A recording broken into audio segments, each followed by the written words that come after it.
One thing everybody agrees on is that Star Citizen could be one of the most immersive, most ambitious, and insane experiences that could be encountered in VR when it's a thing. It's a super detailed, high-concept sci-fi bridge to living your best space life that's begging to be wrapped around you in virtual reality. One thing nobody agrees on is how it should work. In another video, we talked about what playing Star Citizen in VR would be like, as well as the potential ways Locomotion could be handled. When it came to the Locomotion, the comment section was like Spectrum without the insults. No consensus. What if I told you that the man with the plan to solve VR Locomotion might actually be the mouse with the plan?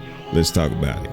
Before we get into how Disney might have solved Locomotion, not only for Star Citizen, but for any VR game with body movement, you gotta get why games like Star Citizen or even Grand Theft Auto are difficult to provide an all-encompassing immersive experience for. I'm not talking about the techie-specky programmer-specific hurdles, but from a daily use case perspective. SC and GTA don't just have you glued to a chair or forever roaming their worlds on foot. Sometimes you're on foot, shooting the club up, or maybe just out exploring, seeing what the world has to offer. Eventually, you pack up everything and make your way to your transportation or mobile home, depending on what you're rocking. You spend some time in it, traveling, fighting, making that Crettuccine Alfredo.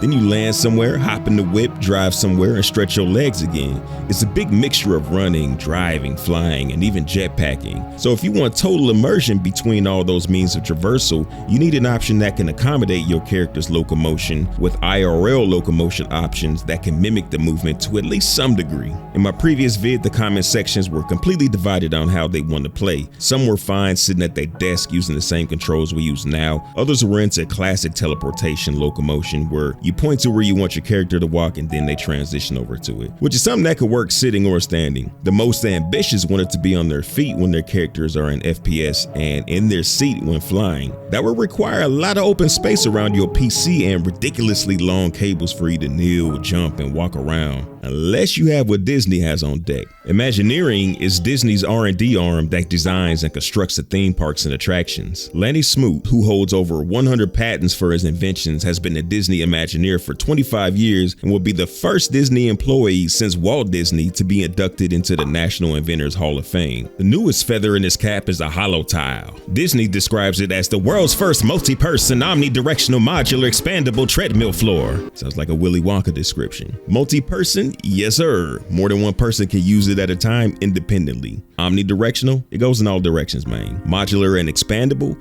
You can change the shape, add and subtract tiles to fit your space or use case. The tiles keep you in the center of the configuration, and the one thing it has in common with the big bulky VR treadmills is that it's a treadmill. You can walk infinitely in any direction. How does this solve for SCVR? Alright, so here's what it takes a little crazy. The tiles aren't just passive rollers or else you'd find yourself off the surface and on your ass pretty quick. Tile movement has to be controlled to keep you centered, and it can also move you or objects placed on it. Here's Lanny sitting in a chair looking like he's being moved by a Jedi, and here's an inanimate object made animate. In Holotile Flora moves you. So you walk over to your pilot seat, Holotile moves your chair behind you, and you just sit down like a tech-based trust test. And it spins you and your chair around to your keyboard or holders or whatever makes you feel warm inside to fly with. You take off, and if your controls are on your desk, the tiles give you subtle movements to mimic your ship, or set to bigger movements if you've got chair-mounted flight controls. You land on Daymar, exit your chair, then go walkabout in any direction while your chair moves out the way. Or you could stay seated while the tiles move you forward, reposition the center, then forward again, mimicking footsteps. Holotile is a locomotion unicorn. It's more practical than anything out there in that you don't have this giant piece of equipment in your space. More than one person can use it at a time, like you're in the holodeck. It's modular. It even looks dope. Pair this with a haptic suit, smell-o-vision attachment, and your chair of choice, you ready to bring Ready Player One to the verse. But like all techie announcements, it's like being at the script club. You can look, but you can't touch it yet. Disney hadn't even announced their applications that will be using it, although Lanny mentioned he imagined walking through environments with somebody and the theater embedding them in the floor to allow actors to perform amazing moves. That's all cool, but we gotta get our hands on this at some point. Maybe Meta and eventually companies like Kiwi Designs will be licensing the tech so we can spill drinks on our Holotile floors by the time VR is released for Star Citizen. We all want it sooner than we can get it. You know how it goes. What's good for VR and what's good for you is that a lot of folks who don't work for the bigger VR companies are taking matters into their own hands and bodies. It's hard not to mention VR Locomotion without pointing out some of the unique pieces that folks have built, like this joint. The Exit Suit is a modular suit and support that allows free movement in just about any direction. Being modular, it can allow for full body force feedback to give you the feels out there in the field, to the point of being able to feel a stream moving around you. And you can build it yourself with a 3D printer. I imagine it'd be tough to spend a long session with the Exit Suit in Star Citizen, especially trying to find your way back to your keyboard, but it looks next level for EVA play.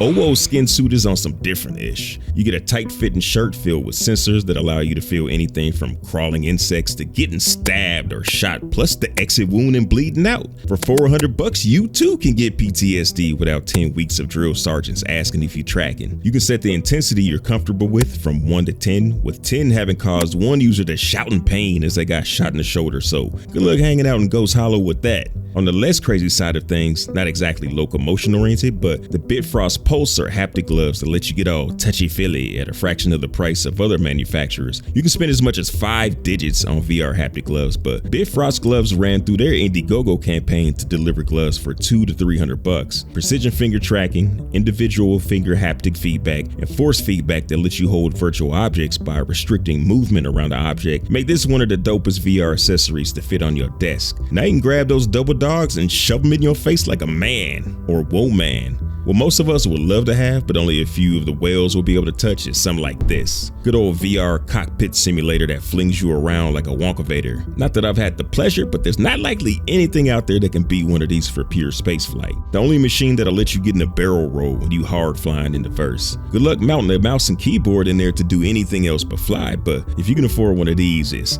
worth a few steps from your desk to the sleek, polished up vomit comet that only a Legatus package owner can fully appreciate. For the good old price of $32,000, you can throw this in the back of your elementary drawing of a truck and put it together in a place with a good view for your neighbors to silently mouth open stare at. If that's too in touch with the common riffraff, you can lease the Nova for a mere $150,000 a year, including maintenance. With this, you get the added benefit of drone control and waits in lines with defense customers who also use them for training. These aren't the only game in town though. There's surprisingly several different companies building them with varying degrees of freedom, some starting as low as $3,000, which in the world of machines, moving your body is relatively cheap. Same price as a Javelin or 3 Idris M's. While no single device can take you directly to Willy Wonka's Ready Player One factory, there's so many out there with a lot more incoming every day. Yeah, I've been watching too much Chocolate Factory. Anywho, there's too many devices and accessories and headsets to stuff in a single video, but when VR hits the verse, it's gonna be a beautiful thing, and you know I'll be there to cover it. Check out this vid to really dig into what Star Citizen will be like in VR. Big immaculate shout out to all my execs, Patreons, YouTube members, and super chatters. Fly dirty, citizens.